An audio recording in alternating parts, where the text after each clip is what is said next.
Assalamualaikum Gus Jenderal. Ada apa ini? Iya nih Gus, banyak hal yang nggak kami tanyakan. Kita generasi-generasi muda ini agar tidak tersesat di jalan yang terang, gimana Gus? Tersesat di jalan yang terang kan bagus ya. Kalau sudah tersesat ke jalan yang terang, yang jangan balik ke yang gelap, langsung diterang terus itu, di tempat terang itu. Ini ada apa nih? Ya, coba bicara yang jelas. Nah, ini Gus Jenderal, kawan-kawan ini saling mendistorsi antara kepercayaan masing-masing. Mereka punya budaya sendiri, mereka ini heboh dengan budaya atau agama? Budaya, agama, mereka ini saya yang benar. Nah, orang Tuhan itu menciptakan berbeda-beda itu kan memang untuk saling mengenal, bukan untuk saling bermusuhan atau untuk saling dipertentangkan. Ya misalnya kamu dari agama mau apa?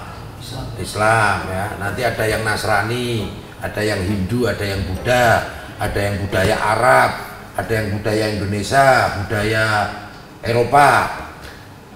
Setiap janin bayi yang lahir di muka bumi ini kan tidak bisa memilih, nggak bisa ngarani harus lahir dari suku apa, dari bangsa apa, dari agama apa, betul nggak? Nah, artinya bahwa perbedaan suku, agama, ras, etnis, bangsa tadi sejatinya adalah kehendak Tuhan, kehendak Allah, Tuhan yang Maha Esa.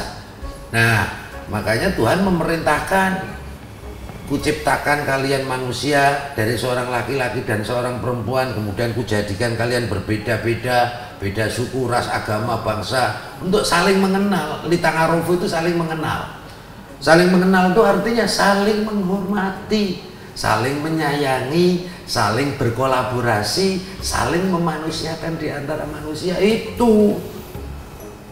Jadi nggak boleh dipertentangkan. Barang siapa tidak menghormati, tidak toleran terhadap keragaman perbedaan yang menjadi sunnatullah, maka sejatinya dia adalah ingkar daripada kehendak Allah atau sunnatullah itu. Nah ini nggak boleh. Salah itu dalam memahami agama kalau seperti itu. Betul lah kira-kira. Gus Jenderal, tapi generasi kami ini sudah memasuki kegelapan di era borderless atau mengalami bias budaya. Budaya-budaya asing ini merangsek masuk dari bangun tidur hingga tidur lagi. Terus ini bagaimana nih Gus? Budaya asing. Kamu agamanya apa? Islam Gus. Yang lainnya Islam juga? Islam Gus. Islam itu kan visinya rahmatan lil alamin itu artinya tahu nggak? Rahmatan lil alamin itu kasih sayang untuk alam semesta. Itu meliputi dimensi ruang dan waktu. Dimensi ruangnya Islam yang dibawa oleh Kanjeng Nabi ke bumi Arab sejatinya untuk menyempurnakan akhlak yang di sana saat itu budayanya jahiliyah, peradabannya jahiliyah, maka dihadirkan, diutus Muhammad Rasulullah untuk menyempurnakan akhlak yang jahiliyah supaya menjadi akhlakul karimah, akhlak yang islami. Betul lah kira-kira? Betul. Nah, artinya Islam itu ya tidak hanya untuk orang Arab, tapi juga untuk alam semesta, kan? Kemudian juga meliputi dimensi waktu. Tidak hanya saat zaman Kanjeng Nabi, tapi juga sampai yaumil akhir. Artinya bahwa kehidupan ini adalah dinamis. Dinamika perubahan kehidupan ya, sosial, budaya itu adalah sunnatullah. Jadi Islam harus mampu ya menghadapi segala dinamika kehidupan sosial maupun budaya tadi. Jadi kalau ada borderless ya, sekarang zaman HP tidak ada batas ruang, betul nggak sih? Nah, maka Islam, kita orang Islam harus menyikapi, jangan menolak, tetapi juga jangan sembarangan menerima budaya-budaya asing yang kira-kira bisa diformat secara Islami. Loh, kita adopsi, kita akulturasi. Kenapa? Karena sejatinya budaya harus dijadikan infrastruktur agama, karena budaya itu sendiri adalah bagian dari agama. Karena diturunkannya agama itu untuk apa? Untuk menyempurnakan budaya tadi, perilaku, peradaban tadi. Betul lah kira-kira? Nah, iya. tuh benar. Dengerin tuh. Iya, tapi bagaimana ini maksud Gus? Dong budaya barat itu dong datang di kita pun negeri toh. Kita punya kebiasaan, kita punya pola pikir, perilaku itu kan berubah. Mungkin dia datang dengan dia punya radikal, dengan dia punya liberal ini, bagaimana kita punya pola pikir dengan kebiasaan ini sudah berubah maksudnya. Nanti Nah, dulu. itu kan jadi perdebatan dulu gini. Radikal, liberal, fundamental itu jangan digebyah-uyah selalu negatif, belum tentu. Orang berpikir radikal bagus nggak? Radikal itu kan redik, akar, mengakar. Fundamental itu kan mendasar. Orang berpikir mengakar bagus nggak? Bagus. Berpikir liberal bagus, kan kebebasan, tetapi tidak boleh menjadi isme. Yang nggak boleh itu radikalisme, liberalisme, islamisme. Tapi kalau orang berpikir liberal bebas selama itu mentaati hukum atau aturan kan nggak apa-apa, boleh. Jadi harus harus dipahami lagi ya. Nah sekarang misalnya ada budaya barat, katanya budaya liberal. Dilihat dulu Islami enggak ya? Jangan dikira kalau budaya barat semuanya buruk. Misalnya budaya kerja keras, Islami enggak? Islami. Budaya tertib dalam antri, Islami enggak? Islami. Misalnya budaya Jepang ya, mereka disiplin, Islami enggak? Islami, ya kan? Kemudian misalnya menjaga kebersihan, ya kan, bekerja keras, membaca, ya, menuntut ilmu, meriset, itu Islami semua, itu bagian dari kewajiban dalam Islam. Ya jangan sembarangan asal mentang-mentang barat atau luar negeri atau asing terus ditolak. Nanti dulu, misalnya budaya breakdance, goyang K-pop kan? Ya kali lah, enggak gini, kalian ini kan milenial, umur 20 sampai 39 tahun. Bapak ini kan udah kolonial, jadi nggak paham yang gitu-gitu itu. Jadi apa itu? Apa K-pop? Apa namanya? Ini apa-apa. Orang kalau tahlil, gimana tahlil itu kalau yang di kampung-kampung itu orang Islam? La ilaha illallah. Nah, gimana kalau dalam K-popnya itu dengan lagu-lagu atau dalam hatinya? Nah, pernah enggak budaya Turki, budaya tasawuf Jalaluddin Rumi yang muter-muter itu, nari putar itu? Wah, itu kan budaya luar biasa itu, mendekatkan diri kepada Tuhan. Betul gak sih? Itu sambil berzikir itu puter-puter. Bagaimana kalau tadi apa namanya? K-pop. K-pop sambil berzikir dalam hati. Oh, kan? Iya dong.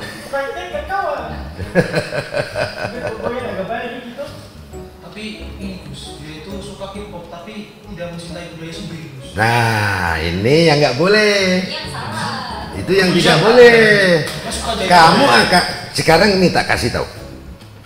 Kalau ini misalnya pernah nggak makan buah-buahan hasil okulasi?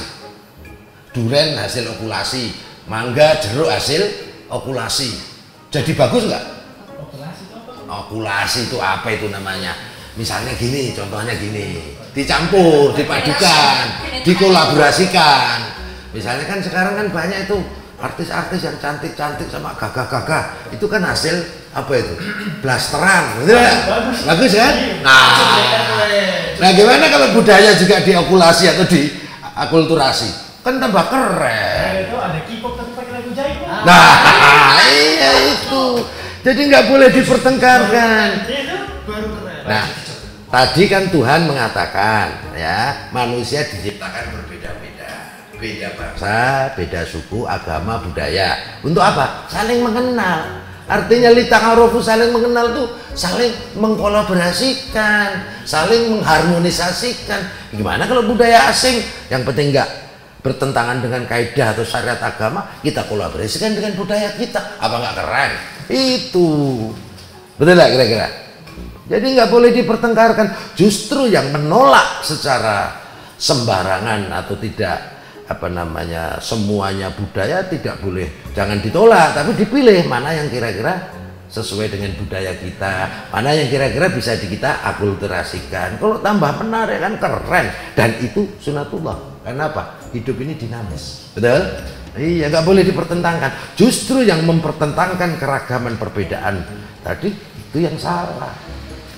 Apalagi Tapi atas dengan seperti itu ada nggak sih Gus hal-hal yang bisa mengancam kedaulatan dari nasional bangsa kita? Mungkin dari akulturasi yang tadi Gus.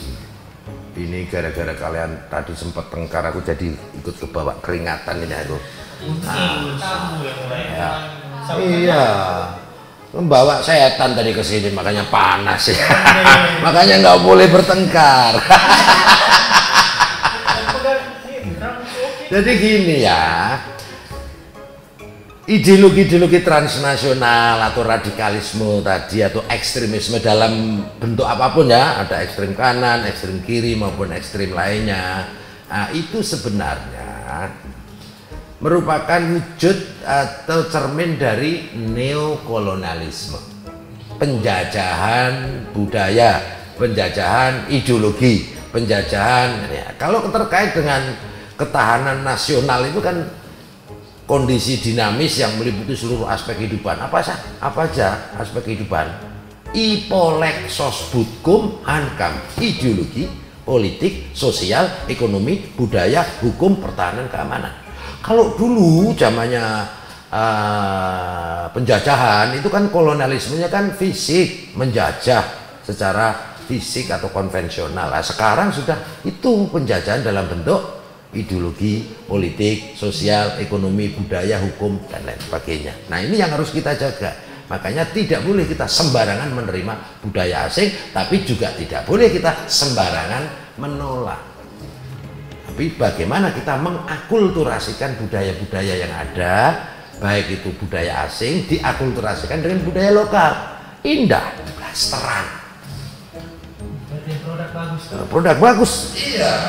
Kamu dari NTT ya? Logatnya kayak Medan. Oh, bukan ya?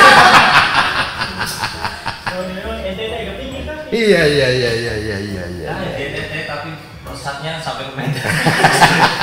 Lah, bangsa kita itu ada 1.300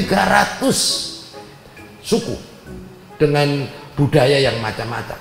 Bahasanya juga lebih dari 700.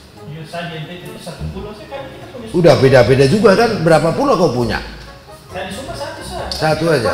banyak. Banyak kan? Nah, itu pula. Loh, aku malah jadi kayak orang Medan. Jadi tadi ya, bentuk atau cermin dari neokolonialisme tadi itu strateginya adalah 3. Nah, 3 strategi neokolonialisme ini juga mengikuti strategi kolonialisme dulu. 1, apa mereka? Dia menghilangkan, menyesatkan dan membiaskan sejarah bangsa, sehingga jati diri kita, kehormatan, kebanggaan kita sebagai bangsa Indonesia pudar, ya kan? Sehingga dikit-dikit asing, dikit-dikit ini ya, kurang mencintai budayanya, kurang menghormati budayanya. Ini bagian daripada kita. Makanya perlu kita belajar sejarah, karena bangsa kita ini ya, bangsa kita ini, leluhur kita ini pernah menguasai peradaban dunia, nggak main-main. Sebelum Masehi kita sudah ada negara atau benua Atlantis yang hilang. Pernah tuh, banyak itu di YouTube itu atau di mana, di media sosial itu atau di internet kan ada. Kemudian di awal Masehi itu abad 2 itu banyak tokoh sejarah yang mengatakan bahwa leluhur kita bangsa Nusantara dulu namanya itu pernah mampu membuat kapal yang bisa dimuati 700 ekor kuda. Itu berarti kan gede itu, hebat. Bangsa Barat dulu masih kanibalan di gua-gua, ada bangsa Viking gitu ya. Nah, kemudian pertengahan Masehi itu ada Majapahit, ya kan, Singosari, Sriwijaya, Pajajaran, ya kan. Oh, luar biasa. Di Majapahit itu adalah universitas pertama kali di dunia itu di Majapahit itu. Loh, apa nggak hebat? Nah, cuman kita kan 350 tahun dijajah oleh kolonial sehingga tadi paradigma kita gampang. Itu satu. Maka kita harus belajar sejarah sehingga bangga terhadap diri kita sebagai anak bangsa Indonesia. Kita punya PD, apa kuwi PD? Percaya diri, ya kan? Sebagai jati diri anak bangsa. Yang kedua, kolonialisme maupun neokolonialisme tadi menghancurkan, merusak tadi seni, budaya, dan kearifan lokal. Apa budaya dan kearifan lokal bangsa Indonesia yang mampu mempersatukan heterogenitas bangsa kita ini? Adalah silaturahmi dan gotong royong. Dengan silaturahmi gotong royong, misalnya kalau di Jawa itu ada kenduri, ya kan? Kalau orang Islam ada maulidan, yasinan. Kalau orang Nasrani ada apa? Ada budaya-budaya di Bali, ada sedekah bumi atau istilahnya sesajen sebagai cermin daripada keseimbangan alam, ya. Itu kan untuk menyatukan heterogenitas pluralitas bangsa tadi, silaturahmi gotong royong. Nah, ketika liberalisme, nih catat nih, kalau liberal itu bebas, kita bebas boleh. Tapi kalau isme menjadi paradigma ideologi itu yang nggak boleh. Itu kan memunculkan individualis, menjadikan seseorang menjadi individual. Karena apa? Mereka termasuk radikalisme agama, misalnya yang membid'ahkan, menyesatkan, ngafir-ngafirkan ziarah kubur, betul nggak? Ngafir-ngafirkan sedekah bumi. Nah itu kan membentuk masyarakat individual. Kalau bangsa Indonesia masyarakatnya individual nggak akan bersatu, gampang diadu domba. Maka strategi yang ketiga yang mereka bangun adalah mengadu domba di antara anak bangsa melalui membangun paradigma intoleransi terhadap keragaman maupun perbedaan tadi. Itu yang harus dijaga. Iya. Begini, apa dengar? Ini barang tadi itu mungkin radikalisme ya, sama liberalisme itu. Kita punya perilaku sama pola pikir kan berubah. Mungkin bagaimana cara kita nih bisa tangkap gitu? Nah, kita punya ideologi sendiri yang hebat. Namanya ideologi Pancasila. Ideologi Pancasila itu ya, itu yang terbukti mampu mempersatukan pluralitas bangsa kita yang sangat heterogen ini. Itu digali oleh leluhur kita, oleh wali-waliullah, tokoh bangsa, tokoh agama, ulama, tokoh nasional yang dipimpin oleh Presiden Soekarno saat itu, ya, digali dari nilai-nilai luhur agama dan budaya Nusantara, sehingga 5 sila itu mampu mempersatukan bangsa kita. Maka kalau ada budaya-budaya lain ya harus sesuai dengan Pancasila, kalau tidak ya jangan gitu. Tapi punten Gus, apa saja yang Sampai dari mana kok ada tahu punten itu? Walah desa. Main-main di desa jauh-jauh sampai kota dikit. nasionalis Gus. Oh iya dong. Orang yo Jawa harus nasionalis, NTT harus nasionalis, ya kan? Tapi terlalu tutup diri. Hah? Terlalu tutup diri. Itu namanya eksklusif, nggak boleh. Terlalu tutup diri. Kita goyang-goyangin dia, goyang-goyangin. Nggak boleh itu nutup diri, harus gaul. Karena apa? Kalau nutup diri itu mudah dipapar radikalisme. Ini Gus, Ya, bagaimana cara warga bangsa bisa berkontribusi mewaspadai dari ancaman radikalisme, liberalisme, dan terorisme? Bagaimana? satu, ya, kalian kan punya Tuhan nih, ya, yakini bahwa Tuhan kita itu sama, Tuhan kita itu satu. Orang Islam menyebut Allah, orang Hindu menyebut Ide Sang Yang Widiwasa, orang Nasrani menyebut Yesus, tapi sama Tuhannya, hanya konsep ketuhanannya yang berbeda. Kalau sudah berbeda-beda, lakum dinukum waliyadin. Yang satu. Yang kedua, kemanusiaan yang adil dan beradab. Hormati sesama manusia meskipun berbeda, muliakan tamu, muliakan tetangga, hormati orang tua. Maka kemanusiaan yang adil dan beradab. Yang ketiga, jaga ukhuwah persatuan di antara anak bangsa, bahwa kita ini adalah satu, Bhinneka Tunggal Tiga. Yang keempat apa? Pancasila sila keempat. Nah, budayakan silaturahmi, musyawarah, gotong royong. Oke, yang kelima apa? Apa? No. Kita panggil no, aku juga orang Jawa. No itu mbak.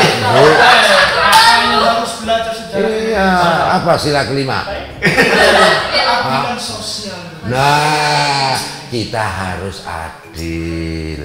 Adil terhadap diri kita, lingkungan kita, keluarga kita, masyarakat kita. Keadilan itu sifatnya universal. Jangan mentang-mentang satu agama, ya kan? Terus sama yang berbeda nggak berbuat adil, nggak boleh. Iya, kita harus adil. Nah itu langkahnya. Nah terus tambahan nih ya. Setelah kita menghayati, mengamalkan Pancasila sebagai ideologi negara. Karena mengamalkan Pancasila itu sejatinya mengamalkan agama, meskipun Pancasila bukan agama dan Pancasila tidak untuk menggantikan agama, tapi sila-sila dari Pancasila itu adalah perintah Tuhan di dalam agama, perintah Allah di dalam Al-Quran, dan itu menjadi konsensus bangsa kita, itu menjadi ideologi bangsa kita, harus kita amalkan, kita hayati dan kita junjung tinggi. Kalau kita menolak Pancasila sebagai warga negara Indonesia, sejatinya menolak agama. Paham ya? Nah itu kalian kan banyak yang pakai handphone tuh. Ada satunya. Iya, makanya gunakan handphone itu secara bijak. Kalian harus menjadi buzzer dan influencer untuk menggelorakan persatuan, perdamaian, cinta tanah air dan bangsa. Betul nggak? Iya, itu makanya. TikTokan. Gak apa-apa. Coba kamu tiktokan sambil menyanyikan lagu Pancasila. Tadi tuh goyang K-pop tadi pakai lagu Jaipong tuh. Nah, iya. Tapi Apalagi? soal ideologi Pancasila, Gus, apa yang telah dilakukan, sedang dan sudah. Tapi soal ideologi Pancasila, Gus, apa yang telah, sedang dan akan dilakukan pemerintah untuk membumikan ideologi Pancasila? Ya kalau Apa ada impresnya, Gus? Masa kalah sama game online? gini ya. Pemerintah kan sudah punya BPIP, Badan Pembinaan Ideologi Pancasila. Nah, BNPT sendiri kan sebagai lembaga non kementerian ya yang bertugas merumuskan kebijakan, kemudian mengimplementasikan dan mengkoordinasikan terhadap segenap kelembagaan ya, kementerian, pemerintah, masyarakat, sivitas akademi, media, termasuk para pengusaha, seluruh elemen masyarakat ya. Nah, kita selalu menggelorakan tentang Pancasila. Nah, memang kalau terkait apa tadi? Inpres ya. Di BNPT itu sudah dirumuskan Inpres ya melalui FGD ya, Forum Group Discussion, dan sekarang sudah ada di meja Pak Kepala BNPT. Itu satu produk yang luar biasa, tinggal nunggu beliau pertimbangkan untuk selanjutnya diajukan kepada pemerintah atau presiden, karena kan BNPT itu lembaga non kementerian di bawah pemerintah atau di bawah presiden. Nah, ya kita doakan aja lah, ini kan sukses ini G20 ya kan. Nah setelah G20 nanti situasinya tenang, baru insya Allah beliau akan mengajukan. Doakan aja itu, karena itu penting. Untuk apa? Untuk menjadi Inpres itu untuk menjadi gerakan nasional ya, dalam rangka pencegahan intoleransi dan radikalisme dalam segala bentuk. Itu nanti akan sampai ke kabupaten kota. Iya, kalau sekarang kan kami BNPT hanya bermitra membentuk gugus tugas pemuka agama, duta damai, termasuk FKPT, Forum Koordinasi Pencegahan Terorisme di 34 provinsi, di masing-masing provinsi, belum sampai ke kabupaten kota. Nah dengan Inpres tadi insya Allah nanti akan masif dan sampai ke kabupaten kota, sehingga menjadi gerakan nasional. Doakan aja ya. Insya Allah akan terbit nih, Gus, Inpres. Ya kita doakan, karena pengambil kebijakan dalam hal ini sudah ada di Pak Kepala ya. Cuman kan yang namanya kebijakan Inpres itu kan harus dengan pertimbangan yang matang, kan begitu ya. Oke, sudah semua. Sudah. masih kurang. Tadi soal agama sama budaya, Gus. Apa kuwi? Itu bagaimana sinergitas antara budaya dan agama biar bisa menjadi sesuatu yang rukun berjalan bersama gitu. Bukan Agama itu ya suatu negara meskipun agamanya sama, tapi kalau budayanya buruk, ya sejatinya agamanya dalam beragama nggak benar. Kenapa sih?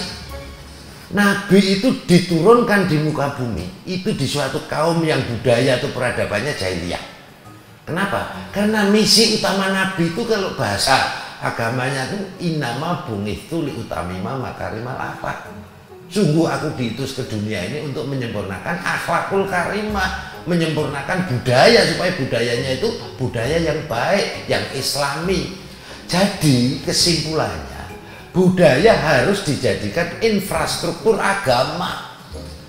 Budaya yang ada termasuk budaya asing, budaya luar maupun budaya lokal ya, ini harus diadopsi ya supaya bernilai agamis, bernilai islami. Yang mungkin tadinya melanggar syariat Islam ya kan diperbaiki supaya budaya itu bermanfaat untuk semuanya. Betul? Nah itu. Jadi jangan didikotomi antara budaya dan agama, budaya dan negara. Enggak. Itu menyatu. Agama atau budaya itu menjadi infrastruktur agama. Kayak sampean aku pakai ini baju apa ini. Ini kan jangan dianggap ini enggak syar'i karena tidak berbau Arab, tidak. Syar'i juga, yang penting nutup aurat, betul enggak? Neng, no. Apa neng apa no? Oh no. berarti esensinya ya, Gus. Esensinya, budayanya, casingnya bisa berubah mengikuti dinamika perkembangan sosial budaya yang ada. Tetapi substansi agama tidak boleh berubah. Mulai dari zaman Nabi sampai yaumil akhir. Gitu. Gimana? Masih ada yang tanya nggak? Dan kuncinya semuanya. Kalau dalam bahasa agama itu innamal a'malu binniyat. Segala sesuatu tergantung pada niatnya. Niatlah dengan kebaikan semata-mata mencari ridho Allah. Clear? Ya, Terima kasih banyak, Gus Hendra. Dan mohon maaf sudah mengganggu waktunya. Wong gua biasa diganggu ya. Iya, karena kemajuan bangsa ini ada di tangan kalian anak-anak muda. Kalau kami itu kan sebentar lagi udah pensiun. Ya, jaga persatuan, jaga kekompakan. Nah, jadi jangan bertengkar kayak gitu loh, kayak gak ada dasarnya. Kita kan sudah ada expertnya. Wes nggak usah dimulai, wes damai, wes akur malah tok bumboni. Aku nggak cari masalah gitu loh, ya ampun kalian tuh. Sudah, sekarang kita pamit. Memang dari kemarin. Sudah kita sekarang pamit dan biar Gus Hendra bisa istirahat. Loh kok buru-buru sedang pergi sana? Loh. Oke ya, makasih. Ya, wis, sukses semua ya. Jaga kesehatan. Jangan lupa ya. Kamu cium tangan ke saya, jangan lupa cium tangan juga ke orang tua kamu. Siap, Ya. siap. Oke, yuk, makasih. Assalamualaikum. Waalaikumsalam.